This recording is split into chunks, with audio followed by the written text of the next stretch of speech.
this is Hernando, and this is the third episode of the Creek DAYLO podcast. We currently at Creek are reading The Sum of Us by Heather McGhee, and that's going to be the topic of discussion for today.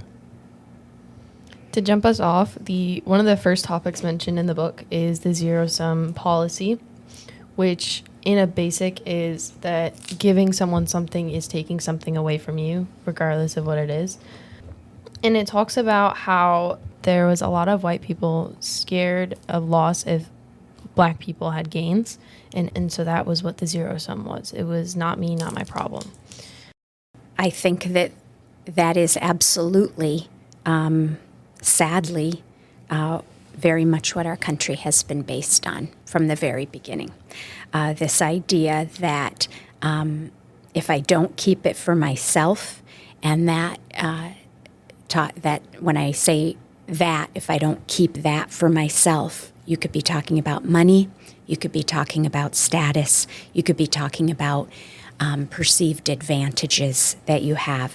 If I don't keep it for myself, somebody else is going to take it, and then they're therefore going to, my status or my finances or my power will be lessened by giving it to someone else or by sharing it with someone else.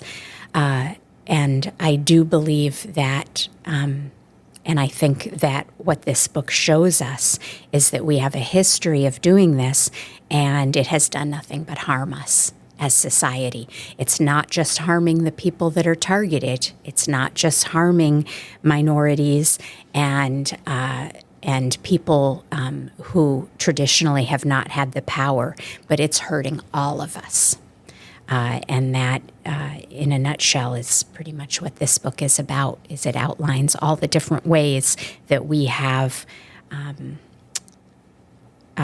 used this idea of the zero-sum model to hurt ourselves as a nation. Do you think that we can ever exist in a world without that concept successfully? I'm 100% do. I think that if we could somehow find a jumping off point to change, that we absolutely could just survive as people did for millions of years. We could survive just by sharing our resources and helping each other and taking care of each other. I just feel like it would be the easiest thing in the world. And obviously that probably sounds incredibly naive, but when you think about it, that's all it would take, is to just all of us collectively to make the decision that we're going to just all take care of each other and make sure that nobody falls through the cracks and make sure that nobody is harmed. Yeah, in that sense, like how taking care of each other and kind of like trying to create that equality for everyone and not just like create equality for one group or the other. In the book, they talked about the draining of the pools, which is a topic that like a lot of people don't know about. I really didn't know about it before reading about it. But they made the pools equal, and instead of following through with that, they automatically like drained the pools and filled them with mud instead of like letting people swim together. Some of the largest pools and like most notable pools were drained and filled with mud. Pools were economic. It was like a place for everyone to be. Well, everyone in quotations, because a lot of it was just white families. Majority of it was white families. So it was economic success, but it then became like a place where people could hate on other people. And I think that, pools are so historical because of that. And a lot of that might have been like where the first integrations were. I'm not sure, if I'm going to be honest, but like a lot of the first integrations could have been through a pool where people are meeting like people of color for the first time, and putting that effort in to go through and like see, wow, these people really aren't different than me. They just wanted to swim. Did we mention that this book is mostly about racism? Yeah. Okay, we did. Because I feel like the zero-sum concept, I feel like can be applied to any majority versus a minority. But this book specifically talks about how racism is bad for everybody and not just for the victim of that hate, which I think is really interesting. So this book talks about, like you were just saying, how we would all function better as a society if we just didn't hate one another and we shared materials and sources. It would be a dream come true. Our nation was built on racism, and that is sadly one of the main points of this story is that this nation was built it was built on the backs of Native Americans and African Americans, but the people with the power from the beginning were the Eurocentric white people who already had in Europe, where they came from, been working on this idea that they were the greatest people on the planet. And so they brought that idea to America with them. And, you know, it's just so, you know, when you think about what happened when they came over here, where did they get this idea that they could come here and just treat the people that already lived here with so much disdain? Why did they have that idea in their head that they were entitled to do that? And it just kept going on from there. The same people thought that they were entitled to go over to Africa and kidnap people and force them to build our country for us. It's really difficult to wrap your brain around how this thinking started in the first place. But that's what it is. That's how people thought. That's how people continue to think. And that is what made America what it is. Yeah. I think it's ironic how the same people who benefited from that process will turn around and call other people, like specifically minorities, entitled for just wanting the same rights or to be treated equally as them. Exactly. When their success is completely accredited from doing the exact opposite. They feel they're entitled to behave the way they do. They think they're entitled to things that, and again, this book explores that also, explores all the systems that make a nation strong, that we feel, like Emily was saying, the swimming pools, the community swimming pools, that we feel only some people are entitled to. And you cannot build a strong nation sustainably with that idea, because you just end up, everything ends up in ruins. As I'm reading the book, there's a good quote from page 69. It asks, what is racism without greed? Racism, it gives greedy people the moral permission to exploit others in ways they would never with people whom they empathized. And I think that quote itself really explains what you guys were just talking about, how racism is really just greed disguised. Yeah, greed is such a huge factor in any kind of situation, economically, socially. It's a lot of what am I gaining out of this? It's more transactional than it is social. A lot of posters that were made in the 1920s during the Roaring 20s, or the 1950s. I don't remember what was going on then. I think that was like after the First World War, going into the Second Civil World War. rights movement. Yeah, that's what I was looking for. There's a lot of greed posters that were put around. In the Roaring Twenties, a lot of it was like, there was a lot of like greed posters, like getting people to join the military. That's always been a thing. Like, join the military. It's not like you're joining the military because you want to. And I mean, there was a lot of people who did that. But a lot of it was like, join the military, support your country, like don't let down your country as a man to join the military. And that's so greedy. Like, you're letting down your country because you decided that you didn't want to sacrifice your life for your country. And the thought of that is so transactional. Like, I'm giving you my life and I'm serving this country. And it's just kind of odd to see because it's a lot of that everywhere. And like when people are being hateful, the transaction from that is the group that they don't like quiets down.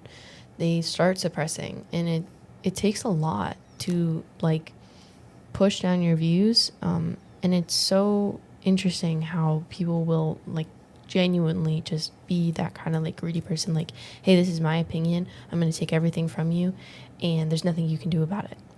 So like my next question would be like if racism is not to be exploitive, if it's not transactional like you were saying, what is the benefit of it being societal for people who are racist or for people who are unconsciously racist? Like, what benefit do you get in your society from being a racist if not only just like you said being transactional? I can't wrap my head around it.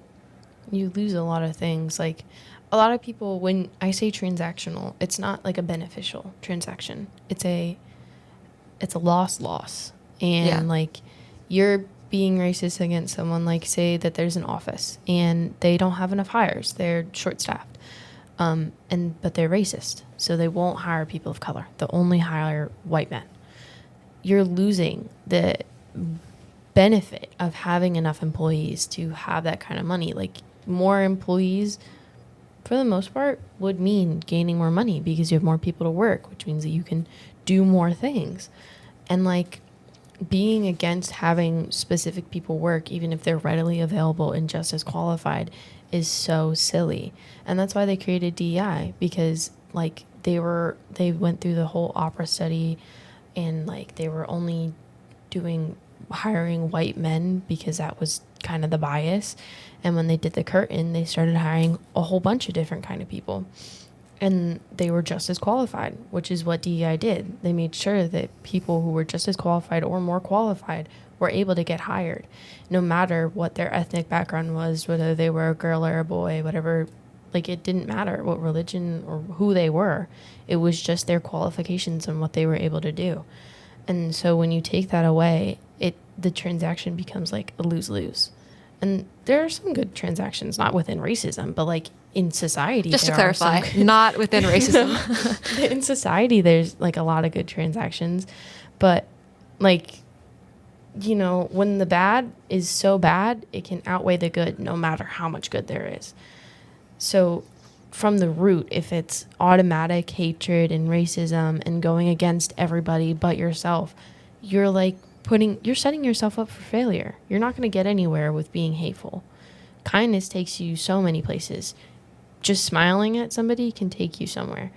But like, not being nice and just being mean and hateful consistently takes you nowhere. And a lot of that is described in the book, how like everybody being racist and hateful is taking the society nowhere.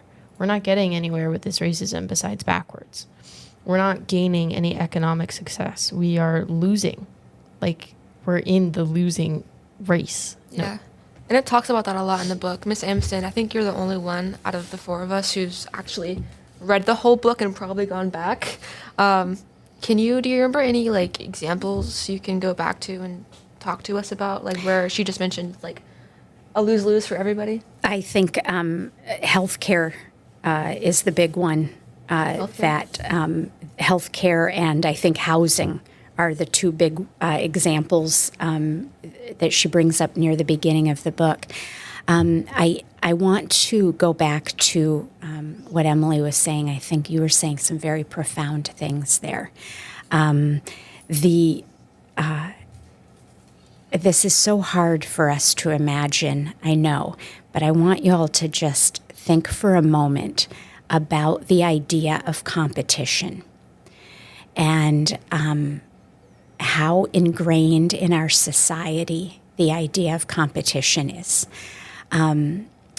When we are in high school, when you're the age that you all are now, you have a lot of people telling you what you need to do in order to be successful, and telling you that it's a competitive world out there and that you're going to have to compete for the quote unquote good jobs, and you're going to have to compete for the money that is out there to make, so that you can have the things that you want to acquire whatever your version of the American dream is, or to acquire success. And I often think about this idea of competition. It ties back into what Emily was talking about greed. What if there was no competition? What if we had a society where everyone just worked together, filled whatever positions were available? Some jobs, all jobs had the same status, whether you worked out in a field or whether you worked in an office. People just did the jobs that were available. And there was no gain in having one particular job over another, that all jobs, because they all help our nation, because they all help people, if they all had the same kind of status, and we weren't all competing for this handful of jobs that were, felt to be the good jobs, or, because, usually it's because they pay more money. It just, sometimes I want us to recognize, and I think that that's what this book helps us do, recognize these parts of our society that are so ingrained in us that we really can't think any other way. In order for us to please, in order for you all to please your families and achieve the destiny that your families want for you. You have to, have that competitive spirit. It's what America was built on. You got to hustle, and you got to get your ducks in a row, and, beat the other guy out with your interview skills. And it's just that kind of thinking. If we could get past that kind of thinking, even in small ways, I just feel like that would be the key to kind of unlocking ourselves from this racist hierarchical thinking. The problem in that is, who's going to be the first to do it? Who's going to be the one who says, okay, I'm going to be the one who's going to, stop competing. I'm not going to worry about who's getting this job instead of me.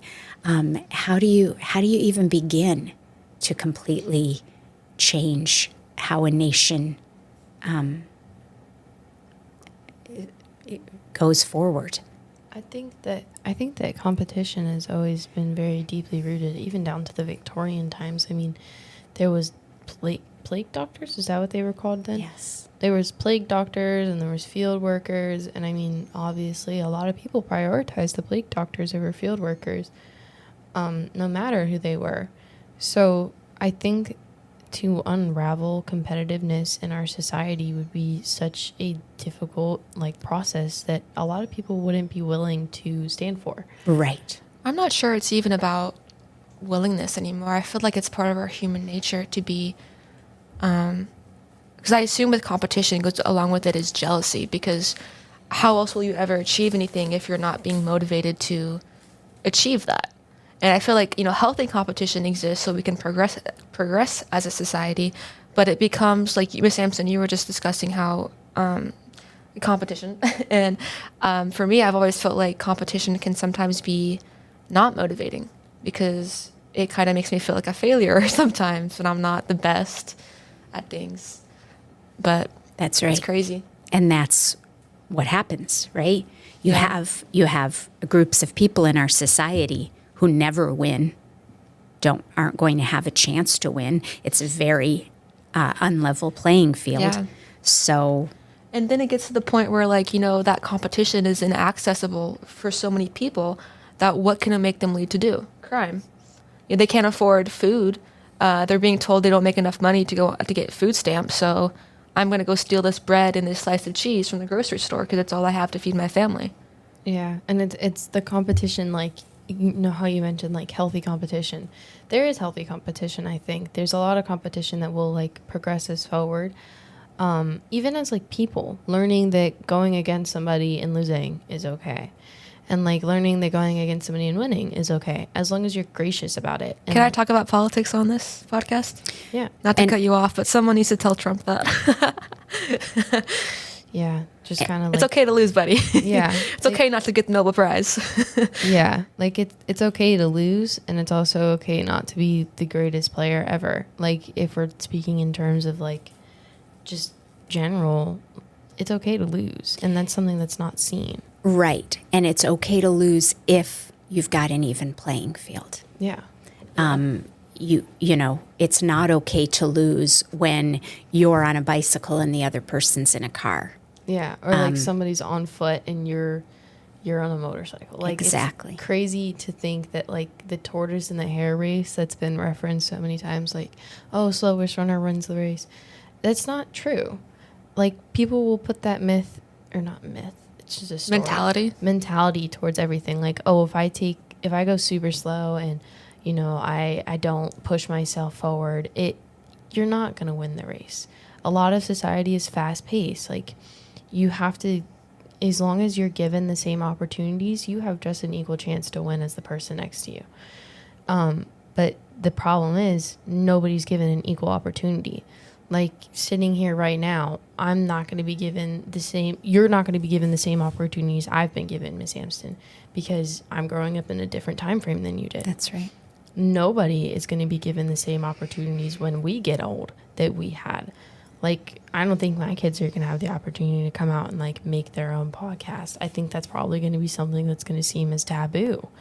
So it's just kind of crazy how as we're ever evolving, even then we're not ever evolving for everybody to have the same opportunity.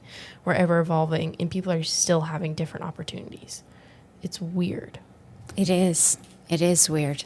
That's a good way to put it, Em. This book, as I'm reading it, is sometimes really hard to read because it discusses things there was this man who was so badly in college debt. He was, I don't know, maybe it wasn't college, but it was some debt that he got to the point where he was rationing his medical treatments because he couldn't afford them. That I had to pause when I was reading that. It gets so overwhelming talking about these things and just realizing that, people go through these types of things, and it's this system that we've set up as a society that's led to this. So reading it, I'm what can I do? What can I do? I just, reading it, just reading it. I was talking to a teacher who I won't name. She was telling me the best thing you can do to overcome this society, the system we built up, is to, one, be educated and to be kind to people. Yeah, that's really the fundamental of it is, Yeah. As I said earlier, kindness gets you everywhere. Yeah. Hatred gets you nowhere unless you have people who will follow you, which is why we are where we are right That's now. right. That's right. Yeah. That is why we are where we are, is because hatred has been given a place to breed and to grow in our nation. One of the big things that the author talks about in the book is national health care. And, this idea, to me, this fundamental thing, taking care of our health in a nation where we have all of the latest developments and all of the scientific research at our disposal, and yet we cannot, we will not offer universal health care to all of our citizens. Why on earth would that be? Why? What? I just don't understand how such a basic need cannot be cared for by this nation that boasts that it's the greatest nation in the world. But we cannot, and it just starts with health care. We refuse to offer health care to our citizens. We refuse to offer affordable education to our citizens. We refuse to offer so many things that just seem necessary to the health and well-being of our citizens. But we won't do it. And why won't we do it? Because it's much more important for us to keep our hierarchy in place and to keep our racism in place. Isn't that also like a current event? Like, correct me if I'm wrong, but I'm pretty sure the government shutdown was just because, the Republicans didn't want to give any money to healthcare. And I'm also really naive, and I haven't read any more, like, the bills on it. But isn't that, like, mostly what it was about? It was like they were going to triple the cost of healthcare. Republicans wanted to do that. The Democrats were like, no.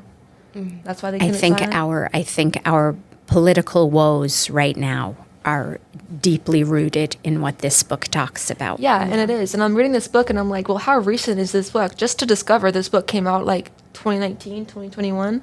So it's pretty recent. Yeah. It's like, I feel like, come on, guys, we're in 2025. Can we all love each other? Yeah. But we can't, I guess. You can, like, see now. The zero sum, like, honestly, right now in the state that we are in, where the government shut down because of one thing. Or not one thing, but the government shutdown, it hurt everybody. Yeah. Because a few people didn't want something to change what they had. They didn't want, like, a change in their America. That's right. Quote, unquote. Dude, I live on base. Me too. There's so many people who are affected by this government shutdown, like Dodeo schools, for example. Yeah. All the kids in Dodeo school, after-school activities gone. For example, people who work for government services jobs, like I know probably 4 people on top of my head whose parents are without a job and they're on temporary leave. And now this administration is threatening not to pay them back immediately.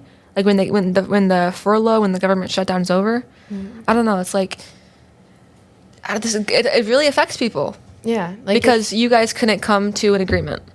It's frustrating. You can see, like, I went to a Dodeo school. Me too. And it's frustrating to see that, like, now those kids aren't going to have the opportunities that I had. I did a lot of extracurriculars at that school.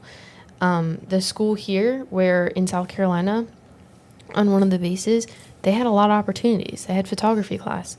I think that they took that class down because they lost some funding, not because of the government shutdown, but, like, you're losing opportunities for kids to have creativity.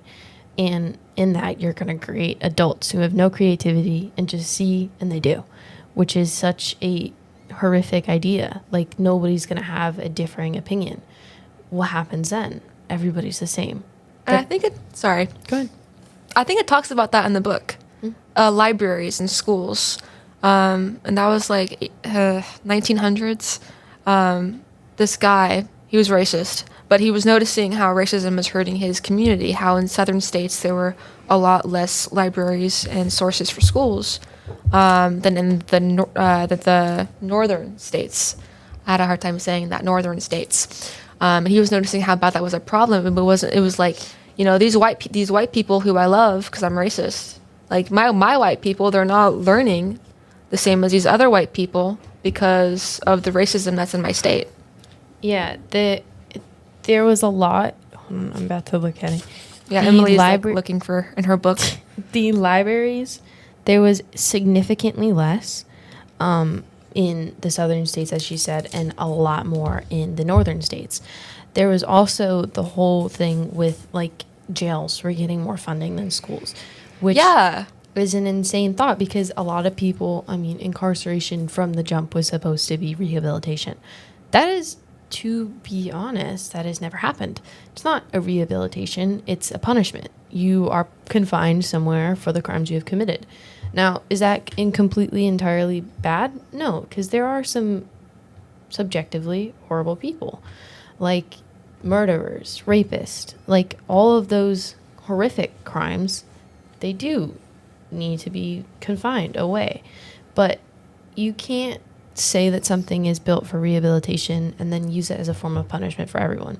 They mentioned in the book drug crimes, and like how there was significantly more African American people. I can't remember the years, but I know that it was before like 2010 or something, that were arrested for drug crimes with heavier sentences for crack cocaine, because they were, I don't know what the difference is, but they were doing a different thing than the powder.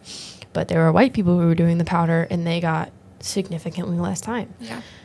There's no difference between the two. They do the same thing.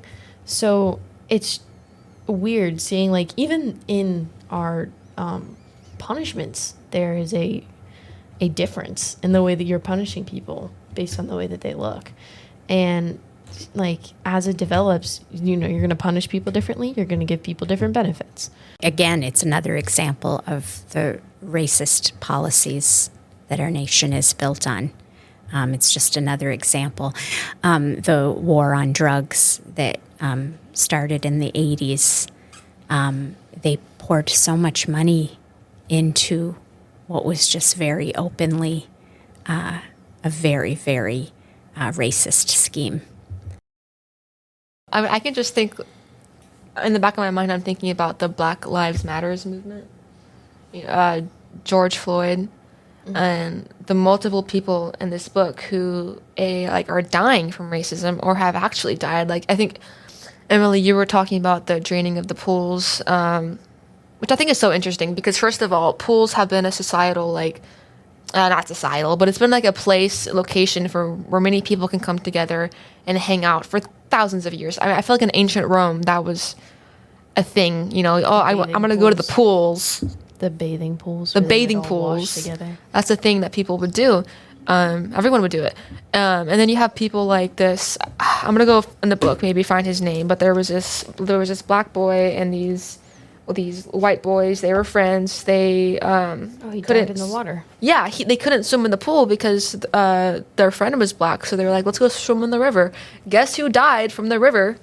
The black kid. One of the black kids. There was 4 of them. One of the black kids died in the river. I'm trying to find his name. But going past that, I think the point of this book is that, yes, racism obviously is going to hurt people of color, but we're way beyond that now. It's hurting everyone. Yeah. There are so few winners in our society anymore. We're all hurt by this way of thinking. Yeah. And majority of the winners, guess what they are? White old men. That's right. And That's right. It's not even like average people. Like, they were average people. They had a normal come up for the most part. A lot, and some of them are nepo babies. But like, for the most part, like what was his name? Jeff Bezos.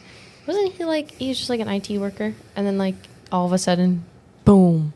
I don't even know. I feel like racism now is just a tool people use for to keep the wealthy. Yeah. I was talking about earlier, that kid that died, his name was Tommy Cummings. It was 1953, and he drowned in the Baltimore's Patapsco River while swimming with his friends. And Miss Amsden, you were just saying how racism, not only does it affect the victims, but it also affects lots of people.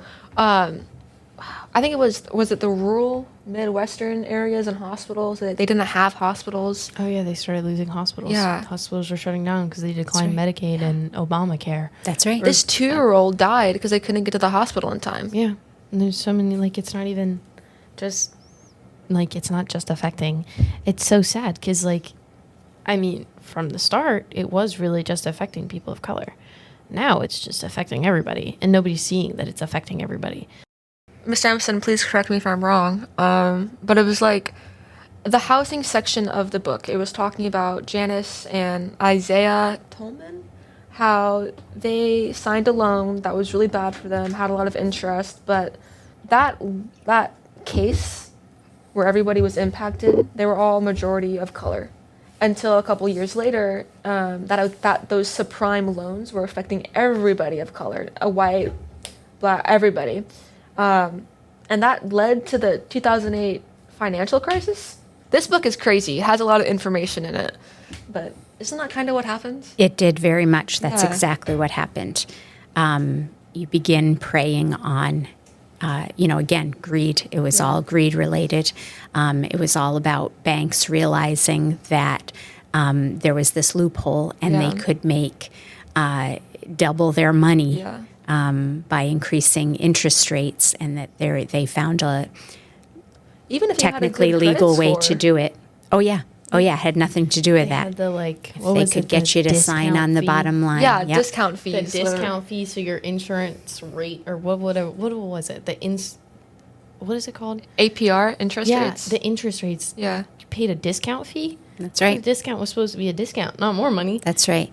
And they prey on people who just want things that Other people have.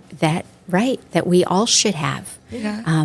Education for their children, a home, just very simple things that are unattainable to many people in our society, and those are the ones that they victimize with these kind of policies. Is this still a thing, or have we fixed this? It's What?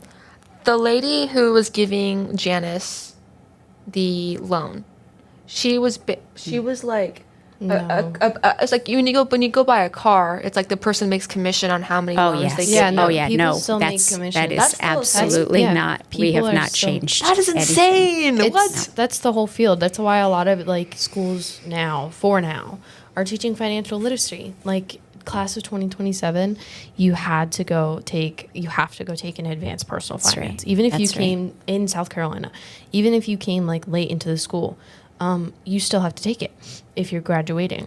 And it's interesting to see like now people are teaching financial literacy, but then they didn't teach financial literacy because it was a benefit. They gained from it. That's right. And even when you're financially literate, there's a lot of people who are just sharks and they get you. They That's right. will slide right under your skin and you won't even see it. Our own government does it. That's student loans. take In a money. nutshell, student loans.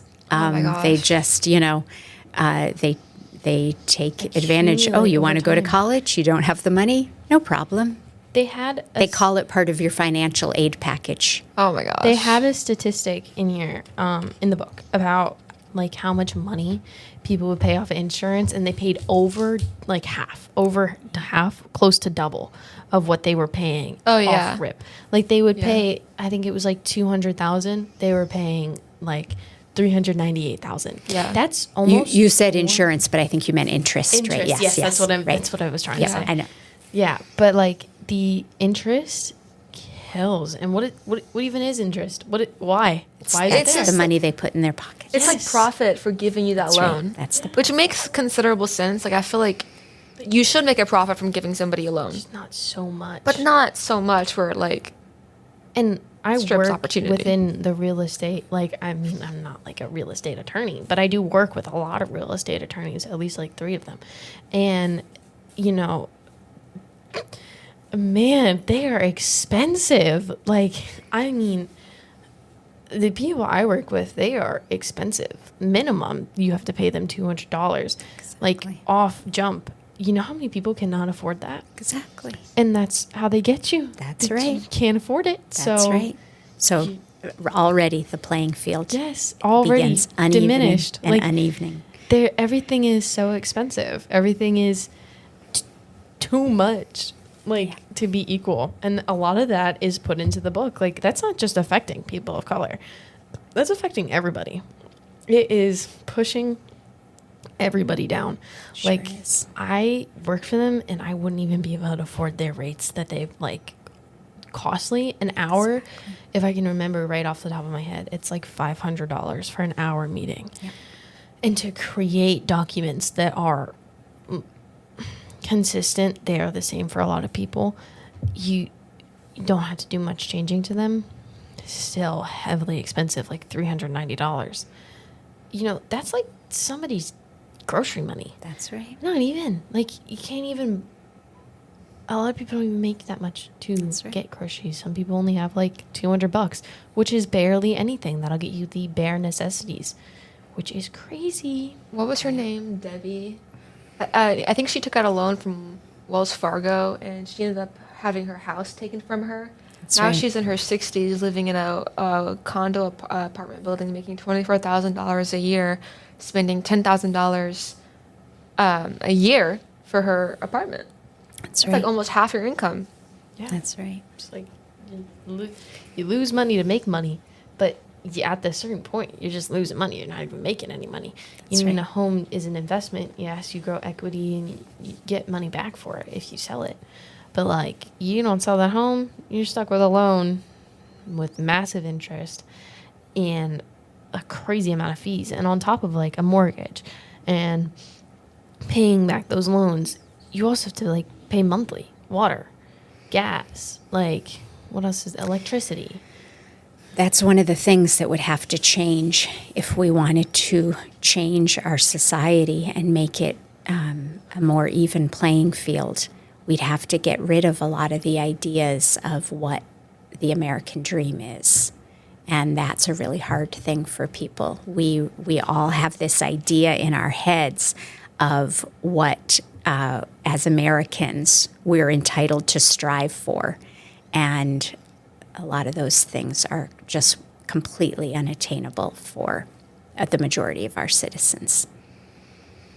Would you call today a democracy? I mean, technically, it certainly doesn't seem so, does it? Emily, I mean- Hernando, what do you guys say? By definition, maybe. But like reality wise, not really. Looking at it from the outside, like even looking at it from the outside, you can see that's not. And the American dream is such a weird concept because it's like freedom. Then you get to America and you got no freedom. Like you. Yeah, well, I mean, that's what America was founded on. I mean, freedom. I mean, weren't they Well, coming to no. America from Europe Yeah. to escape prosecution of religion? Yeah, but like even when they came here for the freedom, they didn't give freedom to other religions. They just gave freedom to theirs. That's right. So it's like That's right. you lose. You get like you see from the outside, like as if you're not in the country, you're not going to see everything that's going on inside the country. That's the basis. You're not there, you're not going to know. But like you get into the country and you're like, oh, this isn't what I hoped it was. Like that's like when you get a slice of pizza and you're in the South. You hope that it's really good, and then you take a bite and you're like, oh, That's pizza's mid. It's Little Caesar's pizza. so like you're like you. It's such a terrible metaphor, but like you're really not getting like you look at it, it looks delicious. yeah. You taste it, it's horrible. That's what it's like. Like you come down for the American dream and you have the hope of freedom and you have the hope of success. And that's what a lot of people immigrate to America for. It's the hope of freedom and the hope of success because they weren't able to find success where they came from. So like, and then they get here and they have the same problems except it's like 10 times worse. What? That's right. No, it is. It's all based on fallacy. It's fake. I It's feel like a people lie. come here for different reasons than what you just said. I feel like a lot of people come here just for physical safety. Right. I'm sure they believe or hope for the American dream, but I'm sure a large majority of them are coming because they genuinely fear for their life. That is You're true. talking about like refugees. Yeah, and Yeah. I think I don't know if like political, like obviously their danger is probably born from like political problems or like coups and whatnot. But I feel like becoming rich or a millionaire is realistically low down on their bucket list. I think having food on the table is most important. Absolutely. Agreed. I feel like I'm not disagreeing with what you said because I do agree with you, but it's so horrible. Last night there was a shooting on St. Helena Island. Did you guys hear about that? The Yeah. bar At the bar. shooting. The bar shot, 4 people died, 20 were injured. Yeah, Apparently it was a Battery Creek alumni meeting. that's crazy. I haven't fact checked it, but that's what my neighbor was telling me this morning. yeah, I mean, you are the people you grow up. Like, you grow up around people who believe in, like, shooting other people is the only way.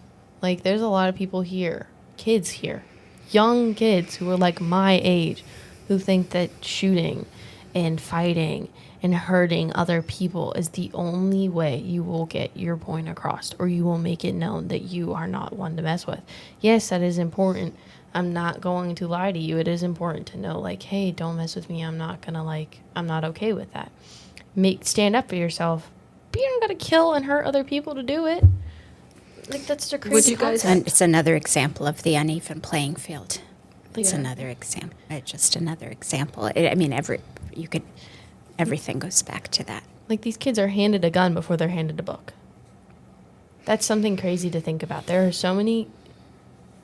not so many kids in our school, but there are so many people our age who are handed a gun before they are handed a book. Before they are handed information and knowledge, they are handed a gun. Before they are taught how to use that gun, they are given the gun. Like, and I'm not saying that guns are horrible. They hurt people. They're not great tools. But in the metaphorical sense, gun is danger. Gun is hurt. Gun is hate. Like, that sounds so caveman, but, like, off of just basing it, a book, information, knowledge. Knowledge is power, people say. There are so many ignorant people who are in power. So is knowledge power? For the most part, yeah, because it gives you the ability to share your opinion and have statistics behind it, to learn other people's opinion and have statistics behind their opinion and why they believe that way. So when you hand someone a book, you're giving them the opportunity to learn. When you hand someone a gun, you're giving them the opportunity to hurt someone. Whether you're hurting someone with your words, and your words are bullets, or you're hurting somebody with real bullets, and you are killing someone because they don't believe the same as you do. You hit someone with a book, I mean, you'll give them a concussion, but you're not really going to hurt anybody with a book unless, it's a racist book, and even then, you don't have to pick up that book. You have the choice, and you have the choice to pick up a gun. A lot of people are going to choose the gun over a book. Hate over knowledge. That's deep. But it is, though. It is. It's like, and I think, Miss Amsden, you're right. That is how did you describe it? It's another factor of the uneven playing ground or something? Yes, it really is. Yeah, it really is. Never sat on a stable chair. It's always lopsided. Would you say that's due to, like, is that a string from poverty, or do you think, like, what do you think causes that malfunction? I like I said, I think it comes from the very beginning. I think it's Of racism? Yeah, I think it is absolutely grounded in racism, which Yeah. is what our country is grounded in, sadly. Country was founded off of hate. You really thought we were going to get anywhere? Exactly. Like, have we built a lot of wonderful things? Have we built the things that are letting us share this podcast out loud? Yeah. But, like, honestly, on the forefront, we really haven't developed much as a society since we started. Like, yeah, we have a lot more jobs, but, like, me talking to you probably wouldn't have been any different. I would have just talked to you and it would have been other topics. Now, everything that you don't believe in, taboo. Get rid of it. Like, that is such a crazy concept to think that other people will just be like, oh, I don't care. And then they'll move on. Like, you'll see schools are losing funding that their kids are going to, that they're so concerned about. And they're like, well, I'd rather be mean and hateful and racist and all this. See, they don't even see themselves as being mean or racist or hateful. They just have, their priorities are not at a point that reflects kindness and love and peace. It reflects what they want, their greed. And I think I'm going through my phone because I've listed some really good quotes from this book. There's one on page 14 that says, public works research revealed that people have fuzzy ideas about the government, not understanding, for example, that highways, libraries, and public schools are in fact government. They don't really see that, these things that help and provide everybody with resources are government. which I think is something people need to remember. Yeah, like if you want a good government, you have to advocate for it. You can't just say kill the government, because then you're just That's like right. kill the government, and then woo, you throw a little party, you're like, oh, I hate the government, and then you move on. That doesn't really do anything. Like because we said before, hating on something does nothing. So like really advocating for yourself is something that like so many people don't do. You don't advocate for yourself. You don't put I'm not saying put yourself first, but advocacy can be for anyone. Like you see a kid getting bullied, you're like, hey, that's not cool. I mean, obviously, Hey, don't bro, say it like that. That's not cool. Okay. Yeah. But like, like if you're looking at it from the outside, if you're like, hey, like, you need to stop doing that, and you show people the effects of what it's doing, Yeah. you're gonna see someone stop bullying. Like, Can we talk about feminism for a second? Okay. And I know, sorry. Unfortunately, we're running out of We're time. running out of Is the time, only okay. is the only thing. So There's I 11 minutes left. Yeah. Maybe we should unfold feminism. Yeah, let's Yeah. not. But I guess, we can just talk about our opinion on the book, maybe? sure. Lasting opinions. Hernando, would you like to go first? I'm not going to talk about the book, but I feel like y'all have made a lot of great points. Y'all have pointed out the plenty of ways in which racism is bad. And obviously that's a good thing because it can be very eye-opening, especially when trying to inform someone, going into specifics. But I feel like what people don't talk about is you guys talked about how racism is loss, like no matter what. And partially I disagree because obviously in reality, racists in the end will suffer from their beliefs. But I think there unfortunately is so much power, at least in our country, in being a white racist, white supremacist, whatever you want to call it. I think now more than ever, maybe not more than ever because, I mean, we had the KKK. But currently there's so much, there's such a large community, and now with our current president, they're so empowered, coupled with social media. I think there's a insane, like, community for people who hold these beliefs. And I think having a community that empowers you to do whatever you want is, people underestimate how powerful that can really be. I mean, we see people going as far as like physical violence. And I feel like after the civil rights movement and getting rid of the KKK and stuff like that, I think society believed we were kind of past that. But I feel like there's, like, how do I say this? I think there's still a lot of violent rhetoric being spread. And I feel like at a certain point, something's going to snap. And I mean, we've already seen some events happening. Obviously, the death of Charlie Kirk. I mean, Donald Trump was attempted to be assassinated. But, yeah, I think the power you have in being a racist in the country is just as important in talking about the effects of racism itself. Yeah. I agree. That was a very important perspective to put in, that it is beneficial to some people.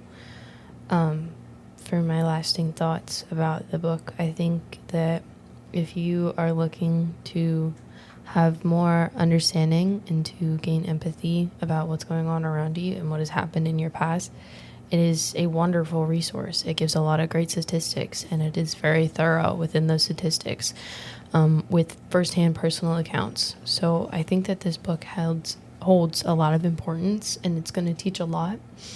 Is it banned?